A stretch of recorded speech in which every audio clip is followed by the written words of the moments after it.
Hay una rama de la ciencia, llamada cosmología, que tiene que ver con el pasado, el presente y el futuro del universo, como un todo. ¿Cómo comenzó el universo? ¿Cómo evolucionó? ¿Cómo seguirá evolucionando? Y en la ciencia hay también otra rama, en el campo de la física para ser más exactos, que se llama mecánica. La mecánica se ocupa de algo que tal vez tenga poco que ver con la filosofía, pero no por eso es menos profunda. ¿Cómo empezó la mecánica? ¿Y hacia dónde va? ¿Cómo funciona?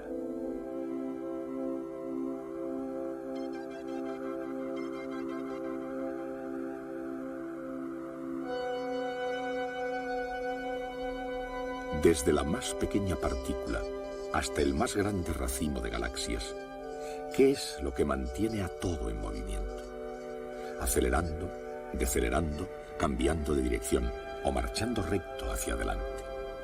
¿Por qué el comportamiento de las cosas es como es? Tanto si se trata de un sólido como de un líquido, o de un gas, o de una invisible y enigmática fuerza. Exactamente, ¿cómo influyen entre sí y por qué? Todas estas preguntas, desde la más simple a la más complicada, no han surgido recientemente. Existían ya desde que hubo hombres para poder planteárselas. Incluso los seres humanos más primitivos de este planeta han debido mirar al cielo y andado por la tierra preguntándose, ¿pero todo esto cómo funciona? Aunque ellos mismos ni siquiera fueran conscientes de que se lo estaban preguntando. Esos hombres fueron los primeros en intentar descubrir y comprender el universo mecánico. Si existe alguna clave para poder entender el universo mecánico, se encuentra en el campo de las matemáticas. Y en las primeras civilizaciones, los mejores matemáticos que hubo fueron los griegos. Su trabajo dio un fuerte impulso a toda la ciencia. En el estudio del círculo, por ejemplo, trabajaron hasta quedar exhaustos. Y eso fue precisamente lo que dio lugar al número pi. A pesar, o mejor aún debido a tantos descubrimientos geniales, los griegos se quedaron retrasados. Una vez superada la Edad de Oro, concedieron menos importancia a las preguntas que a las respuestas. Así que el mundo, preguntándose demasiado poco, conjugó la mecánica de Aristóteles con las ideas de Platón. Y finalmente, la sabiduría tradicional acabó aceptando el sistema solar de Ptolomeo, según el cual los planetas giraban uniformemente alrededor de la Tierra exactamente en círculos. Eran respuestas en vez de preguntas que no se discutieron hasta el Renacimiento. La orientación intelectual de la civilización de Occidente acabó alineándose al inacabable argumento circular del ideal platónico. La pregunta no es exactamente por qué, a no ser que sea por qué estropear la perfección. La pregunta es, ¿cómo? ¿Cómo 1500 años después de Ptolomeo pudo romperse el círculo que era perfecto? ¿Y en qué puede parecer una contradicción lógica? ¿Cómo pudo reformarse un nuevo orden del mundo en el crisol de la revolución científica? Todo esto dio comienzo cuando un monje polaco extremadamente curioso, Nicolás Copérnico, miró las estrellas y vio las cosas con una luz diferente. En el sistema solar de Copérnico, es la Tierra la que gira alrededor del Sol y no al contrario. ¿Por qué vio Copérnico el universo de esa forma? ¿Y por qué desde un punto de vista científico su opinión hizo que Copérnico fuera el primer revolucionario del mundo?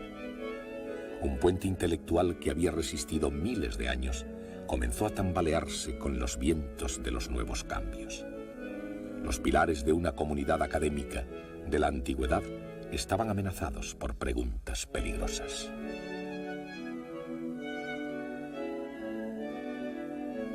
Y nadie mejor preparado para llenar aquel vacío intelectual que Galileo Galilei. Aunque el pensamiento aristotélico aún era regla para el mundo del Renacimiento italiano, Galileo Galilei fue la excepción a la regla. Pensaba como Copérnico y además tenía la fuerza de sus convicciones. En otras palabras, tenía la idea correcta, pero en un tiempo incorrecto. Sus comprobaciones y sus críticas se elevaron en defensa del status quo. Si la Tierra gira efectivamente, ¿por qué cuando cae una pelota desde una torre, la de Pisa, por ejemplo, cae rectilínea y no cae en la ciudad próxima?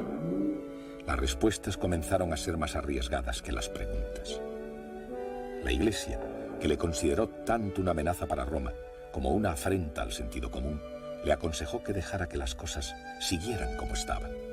Pero Galileo, tanto en la teoría como en la práctica, explicaba sus hallazgos cuando ya todo estaba dicho y hecho, y demostraba así lo que parecía ser imposible. Bien, aquí tengo una pluma y un martillo. Los dejaré caer aquí mismo. Es de suponer que los dos golpeen en el suelo a la vez. ¿Qué les ha parecido? Por lo visto, el señor Galileo tenía razón.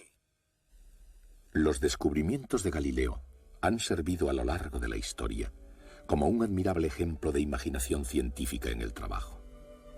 Con la mente puesta en el intento de aclarar el universo en términos científicos, los experimentos de Galileo le condujeron a un descubrimiento llamado el principio de inercia. Con una extraña perspicacia científica previó con exactitud la trayectoria parabólica de los proyectiles, así como la caída de los cuerpos. Incluso ahora en nuestros días, si se piensa en ello, todas las cuestiones que se plantean después de esos experimentos son tan retadoras como las de hace 3 siglos. ¿Cómo pudo Galileo calcular la trayectoria de un proyectil? Y al hacerlo, ¿cómo pudo impulsar las matemáticas hacia el futuro? En aquellos tiempos en que para creer algo era necesario demostrarlo, ¿cómo pudo refutar lo que se percibía como obvio sobre la caída de los objetos? ¿Cómo podía llegar al suelo un martillo y una pluma al mismo tiempo?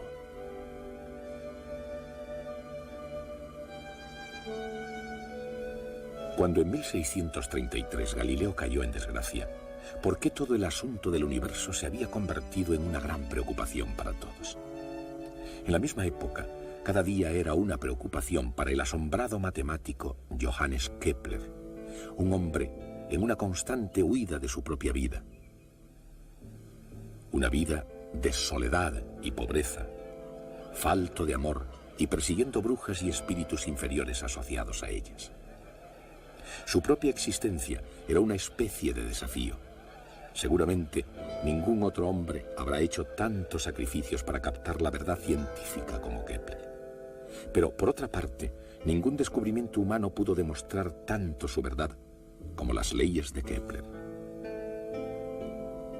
Las leyes de las elipses, la ley de las áreas iguales, y la tercera ley de Kepler, la ley del movimiento de los planetas, la ley de la armonía. Kepler se introdujo en la cámara secreta del cosmos con sus leyes del movimiento planetario como llave. Sin embargo, al haber explicado más bien el cómo que el por qué funciona el sistema solar, tuvo que quedar relegado a permanecer en el umbral del universo mecánico. Había llegado el momento en el que algún otro diese el paso final. Isaac Newton siguió este mismo camino que llevaba directamente a considerar la Luna a causa de las decisivas preguntas de su hijo. ¿Por qué cae una manzana? Si una manzana cae, ¿por qué no cae la Luna? Si la manzana y la Luna caen por una misma razón, ¿por qué no cae la Luna estrellándose contra la Tierra?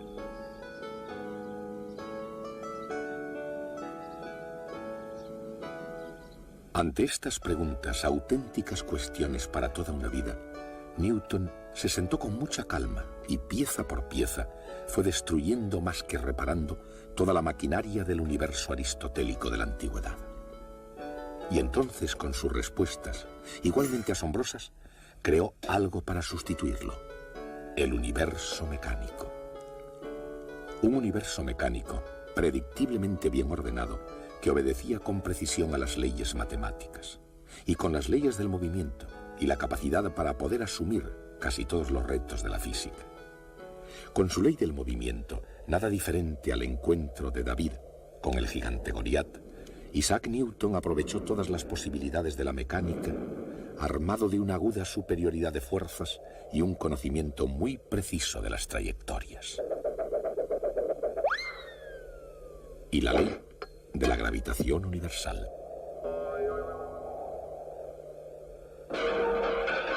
Newton llegó a ser un experto más que cualquier otro ser humano antes que él.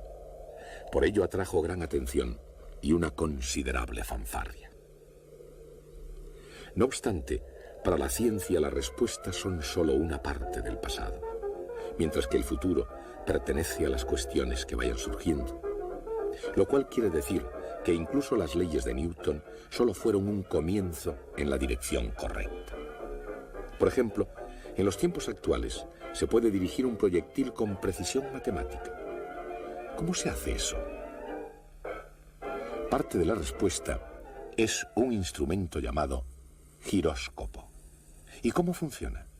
Y en el conjunto del universo mecánico, ¿por qué una rueda de bicicleta incluso es una especie de giróscopo? El momento angular es la clave de la respuesta. Pero, ¿qué es el momento angular? ¿Por qué es de vital importancia en el universo? Desde el borde cortante de la más lejana galaxia a los remolinos de agua que vemos en la bañera familiar, el momento angular mueve todo en círculos. Entre otras cosas, ese movimiento en círculos nos sirve para ir bien de hora. Y pocas cosas nos gobiernan hoy en día con tanta regularidad como la mecánica del tiempo.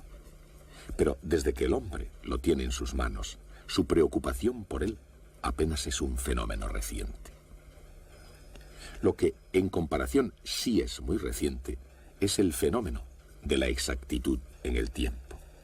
Se fue aproximando poco a poco, día a día, durante 4000 años, hasta que por fin se llegó al entendimiento del movimiento armónico. ¿Qué es el movimiento armónico? Y cuando llega abajo y arriba, ¿cómo funciona exactamente?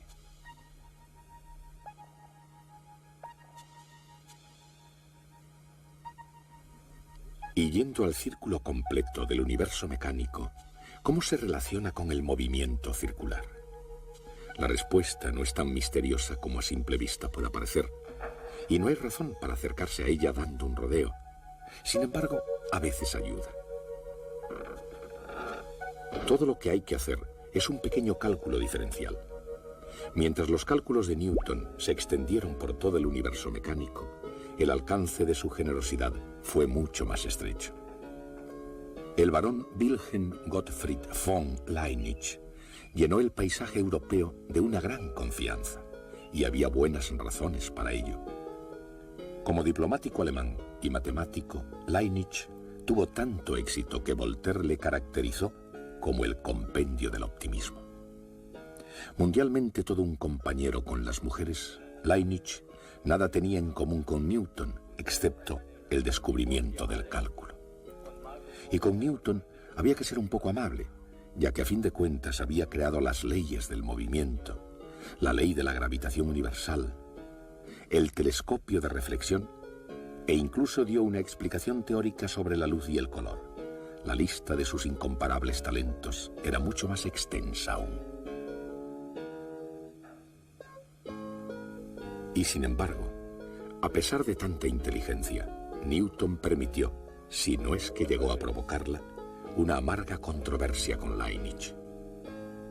Este episodio, uno solo de los dramas emocionales del universo mecánico, puso en peligro la buena reputación de un hombre y la salud de otro. Ilustrará una de las curiosas paradojas que se esconden en el corazón humano de la ciencia. Por ejemplo, así como el científico no siempre es racional, el entorno científico casi siempre lo es. Y de hecho, es en un laboratorio de física donde la naturaleza se revela en los términos más racionales. ¿Qué es lo que hace exactamente un científico moderno? Más allá de su definición en un libro de texto, ¿cuál es el método de la ciencia? Y en el mundo real, ¿cómo funciona exactamente el método científico? A veces se comienza con una cubeta de aceite, un robusto puchero de hierro, un toque de disciplina, un poco de creatividad y quizá un toque de genialidad. Y en algunas ocasiones, aunque muy raramente, el resultado es tan insignificante como el valor de la carga de un electrón.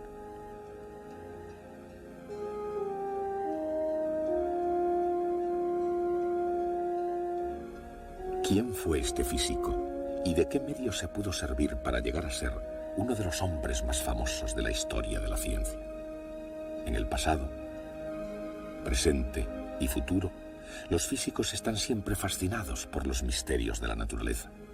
Por ejemplo, por la naturaleza misteriosa de la luz. Luz. Solo poder captar esa idea ha sido algo tan difícil como entender la casi incomprensible inmensidad del universo. La velocidad de la luz ha sido aún más difícil de entender. ¿Por qué tiene un valor específico? ¿Por qué se le llama constante fundamental? Y exactamente, ¿qué es una constante fundamental en la naturaleza? Henry Cavendish conoció la respuesta al medir la constante universal de la gravitación de Newton. Para medirla, Cavendish no solo pesó el extenso imperio británico, él pesó todo el planeta. ¿Cómo pudo hacer eso? Sin duda alguna, no fue jugando al billar.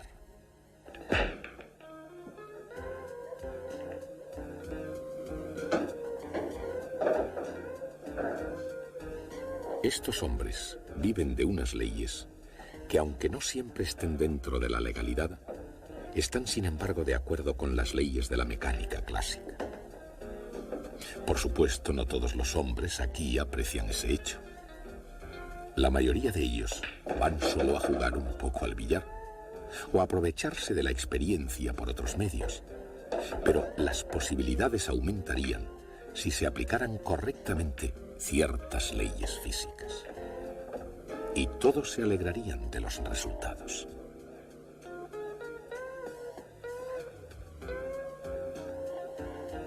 Los efectos dependen de la ley de conservación del momento, que al igual que el juego de billar, tuvo su origen en Francia.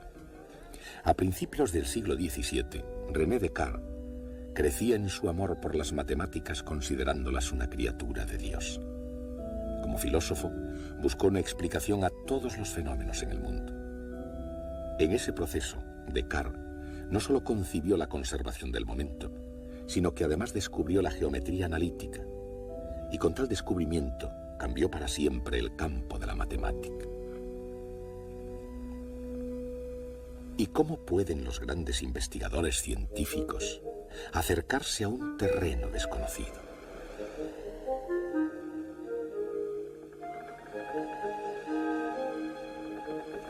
Y cuando algo ha sido ya descubierto, ¿cómo puede alguien entrometerse y reclamar el mérito?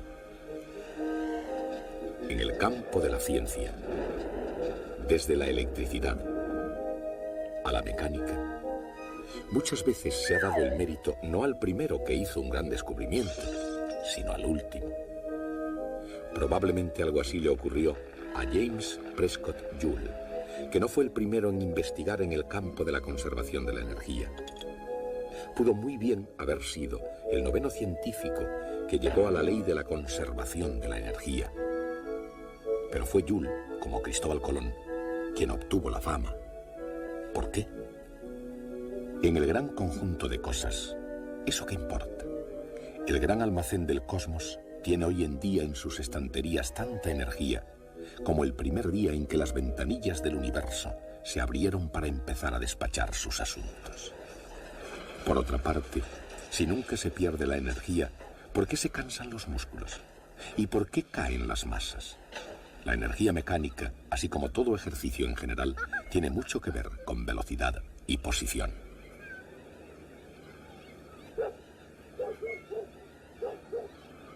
Para una perspectiva diferente de cambio en las posiciones, fíjense en el cambio de rumbo del buque. Un desafío, si es que ha habido alguno, para el universo mecánico. La electrónica sofisticada, los espléndidos dispositivos de seguimiento, personal sin comparación posible. Estos son los recursos de un guardacostas de los Estados Unidos.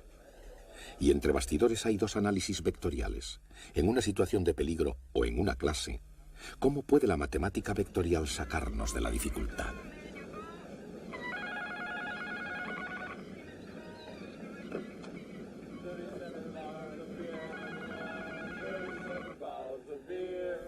En el serio mundo de la ciencia, la matemática vectorial puede hacer milagros. Así es que la pregunta no sería si puede sacarnos de una dificultad, sino si tiene que hacerlo. Por otra parte, ¿es esto música? ¿O se trata de una grabación en cinta Memorex? Un anuncio comercial ilustra tanto una reproducción excelente como un fenómeno físico de resonancia. ¿Pero qué es la resonancia? ¿Y cómo son sus muchas formas oídas por todo el universo mecánico? ¿Cómo puede una simple voz humana, aunque sea tan potente como la de Ella Fitzgerald, producir tan demoledores efectos? Y en la inmensa atmósfera del universo mecánico, ¿cuáles son otras formas de sonido y de violencia? Estos tres hombres emprendieron un viaje que superó al de cualquier explorador de la Tierra desde que se iniciaron los primeros pasos hacia lo desconocido. Pero su destino había sido previamente determinado por ingenieros, científicos, técnicos, visionarios, investigadores y pilotos de prueba. Y estaban dotados de magníficos planos y del mejor equipo. Pero como el cohete mismo, surgía una pregunta inminente. ¿Cómo es posible ir desde aquí hasta allí? Históricamente hablando, los cohetes espaciales no van a ninguna parte si detrás de ellos no hay un estudiado plan. E incluso en nuestros días no pueden ir muy lejos si no es con la ayuda de la mecánica clásica. ¿Quiénes son estos pilotos espaciales? ¿Qué buscan más allá del mundo cotidiano? ¿Y qué es lo que descubren a veces de modo sorprendente? Desde Johannes Kepler en adelante, los mecánicos celestes pudieron calcular los movimientos del sistema solar. Pero el milagro de la era espacial ha conseguido que el cielo sea pasable a la vez que posible. Y eso sería, seguramente, lo que el padre de la mecánica clásica soñó. Eso es lo que ahora hacen los pilotos espaciales. En una ciencia todos los científicos son pilotos y exploradores. El destino del hombre siempre ha sido la búsqueda. Y su estrategia siempre tuvo algo que ver con aprender y enseñar, con imaginación y lógica, con ensayos y errores, con arriesgarse e ir hasta el límite. No solo la estrategia que se quiera emplear, sino el propio universo pueden llegar a convertirse en una especie de juego cósmico.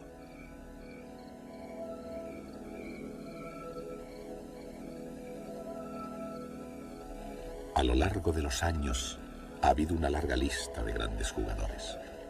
Algunos de ellos jugando según las reglas y otros por libre, pero todos ellos compartiendo una necesidad común. Ellos tenían que jugar en serio. Se ha jugado durante mucho tiempo y en cierto sentido, este juego nunca acaba.